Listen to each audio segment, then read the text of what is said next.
What's up, everybody? Welcome to our junior high interactive family experience. My name is Pastor Ethan. Thanks so much for participating with the family today. Today is August 15th. That means junior high camp starts tomorrow. I am so excited that I probably won't sleep tonight. So if you've registered, if I randomly fall asleep tomorrow, it's because I was up all night freaking out about the excitement about junior high camp. Hopefully you get more sleep than I do and you are ready for 4 days full of epicness. And just to give you a little teaser of what to expect, we've built an escape room and you'll have to find your way out. I'm so excited. All right, let me tell you what you can expect for today. In a moment, we're gonna fill out an online connection card, so parents, get your smartphones ready.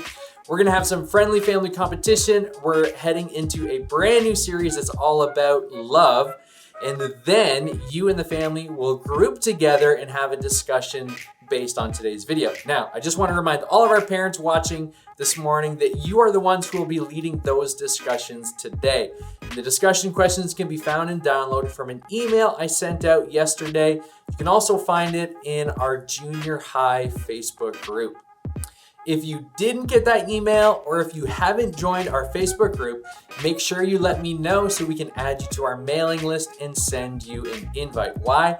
Because the best way to do these interactive experiences is by leading those discussions with your student. In fact, it's the entire reason why we do this every week, so that you can have a clearer window into the spiritual development of your student and to create a space where you're helping them grow into everything God created them to be. So if you need to pause the video and go download those discussion guides, please do so now.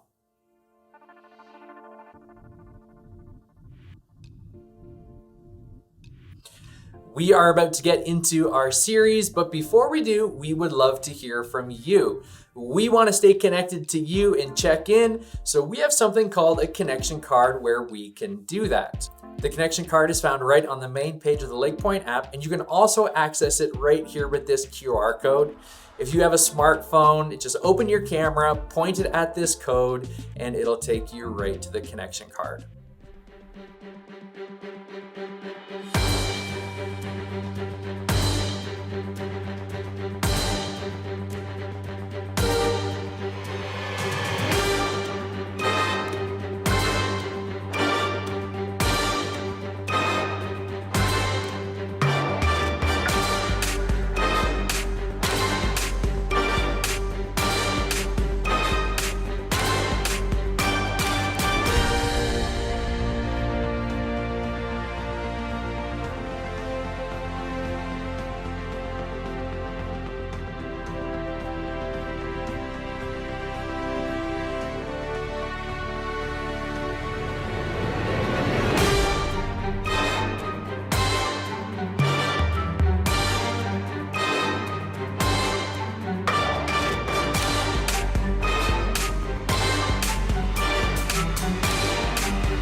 Thanks for completing the connection card and signing our guest book. Now, every week here at Junior High, we have some friendly family competition, and today we're gonna put your hand-eye coordination to the test. Here we go.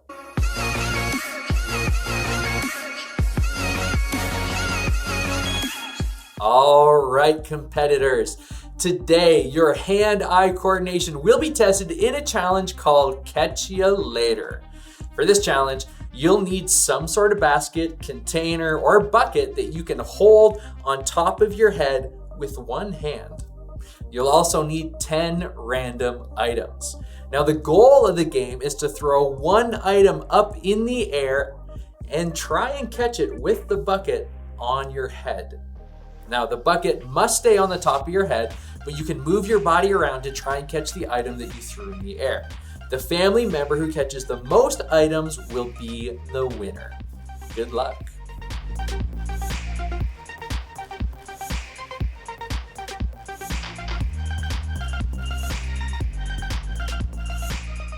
All right, how did you do? Did you win? If you would let me know by taking the next 2 minutes to post a photo in our LakePoint Jr High Facebook group, you will have the chance to win a Tim Hortons gift card. Or if you don't have Facebook, you can email me at ethan@lakepoint.church. All right, we're going to switch gears and head into the teaching portion of junior high. We're heading into a brand new series today called Love, Hate. Check it out.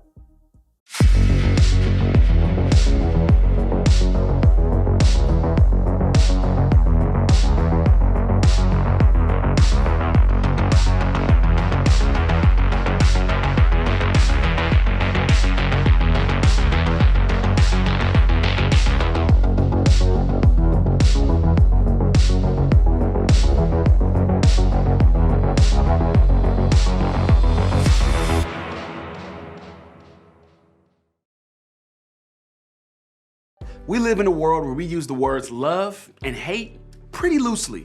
For example, you may say you love Lucky Charms cereal, but you hate Justin Bieber. You may say you love Marvel movies, but you hate cats.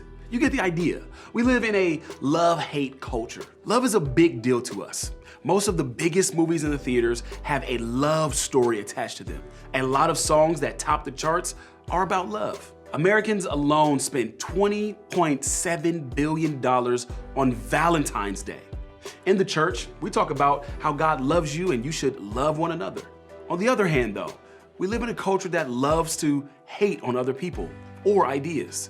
We bash people on social media, we have opinions on everything, and we form judgments about people we don't even know based simply on their Instagram grids. So if love is such a big deal, why does it seem like hating on people is such a natural part of our lives? There's a lot we could say about the different ways people hate on people, but because we have limited time together today, we're going to focus on just one: gossip.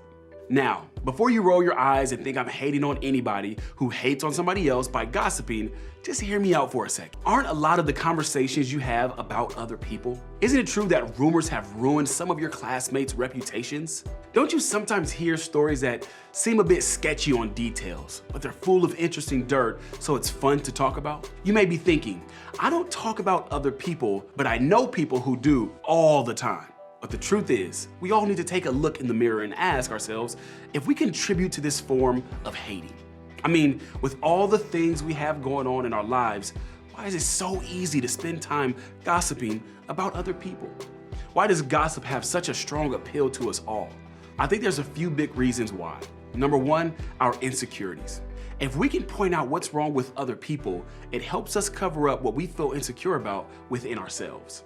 Another one is easy bonding. There's no better way to get in with a group of people than by contributing and connecting through gossip. Another could be fun.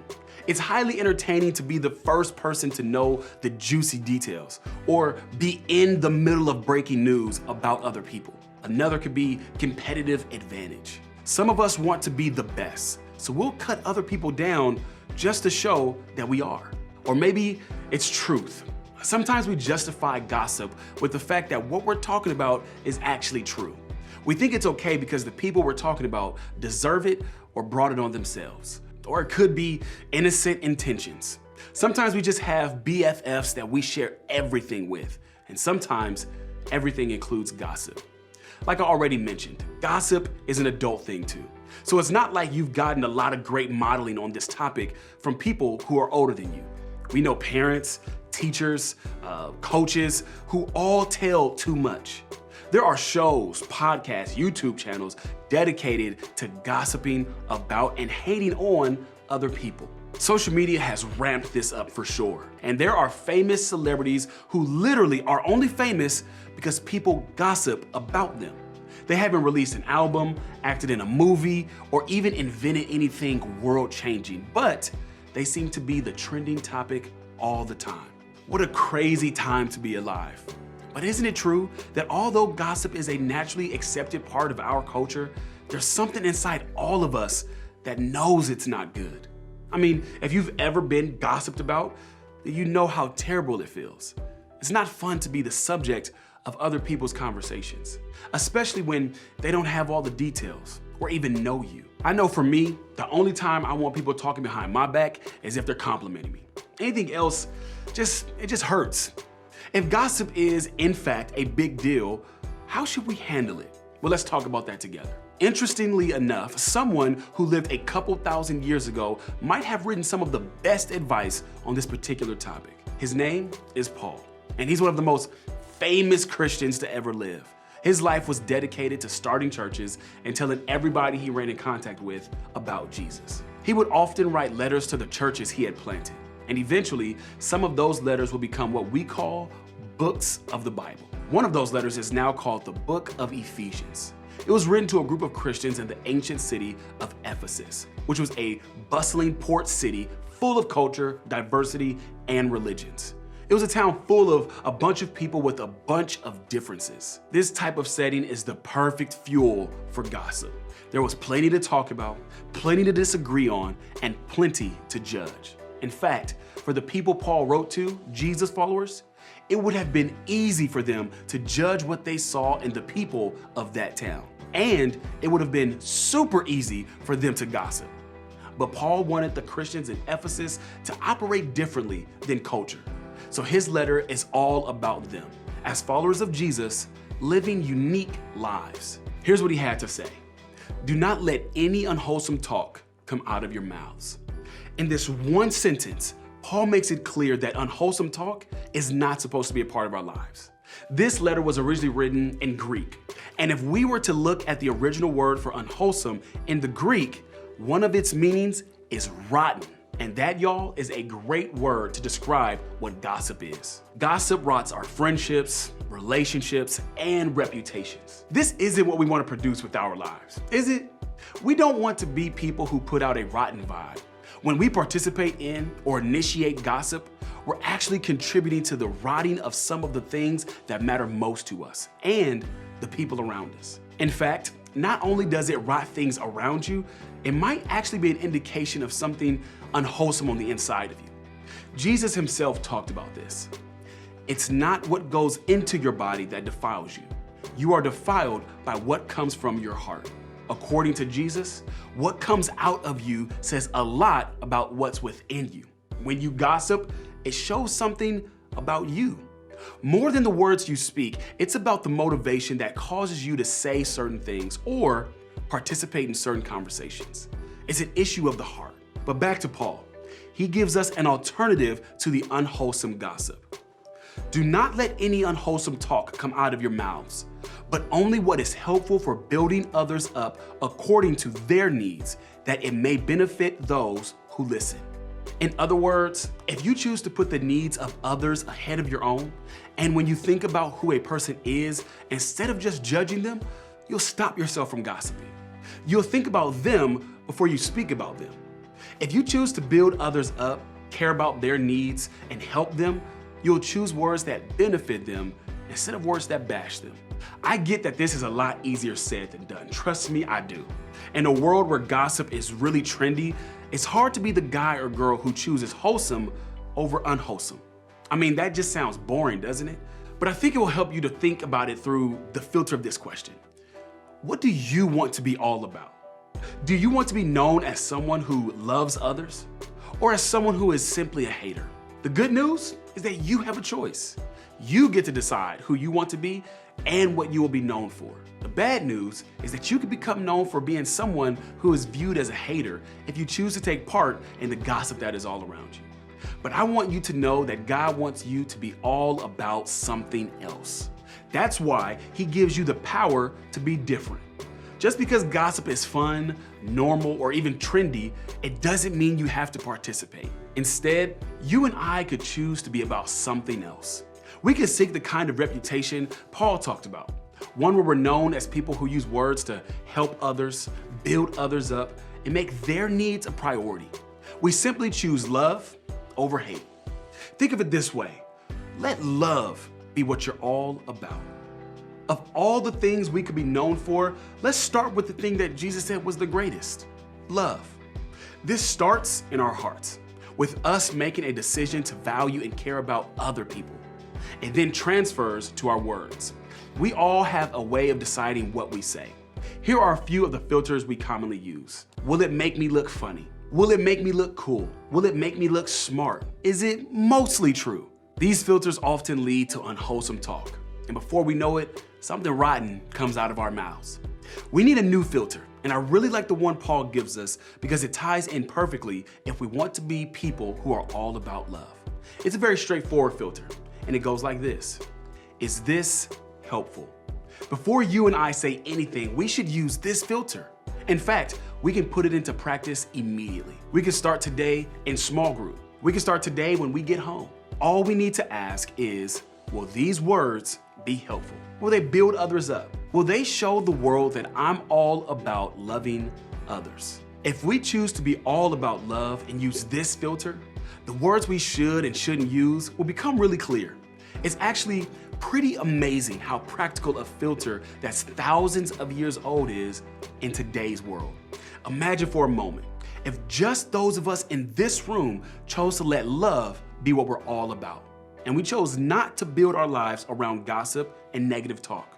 Imagine if we chose to be people who use words to help and build up others. This would have an impact on the world around us. In fact, it may just change the view some people have of Christians. Imagine if Christians were known for being all about love instead of hate. How much more appealing would it be to follow God? How much more magnetic would the church be? All of us get to decide whether we'll be known for being about love or being a hater. Let's let love be what we're all about.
I am so excited for this new series for so many reasons, but the number one reason is because it's really going to help prepare you for the future. I mean, right now in your current season of life, maybe you've never actually experienced gossip before, or you're having a hard time seeing what it actually looks like. But one day you will, and when you do, you'll have all these tools to help you work through it. So, what tools did we gain today? Well, we typically decide what to say in our conversations by internally asking questions. Questions like, will it make me look funny? Will it make me look cool? Will it make me look smart? Or is it mostly true? But we need a new question to ask. And we're going to use a word that the Apostle Paul uses because it ties in perfectly to our series. And here's the question we need to ask when we're thinking about our conversations with others. It's this question: is this helpful? That's all we need to ask. Will these words be helpful? Will they build others up? Will they make someone's life better? I mean, imagine for a moment if just the people in your house right now choose to let love be what you're all about. What would change? What would become better? What about the people at school this September? What would it look like if they refused to judge, to hate, to talk bad about others, to gossip? Imagine if we used words to help build others up instead. All of us get to decide whether we'll be known for being about love or being about someone who loves to hate. And let's all be about love.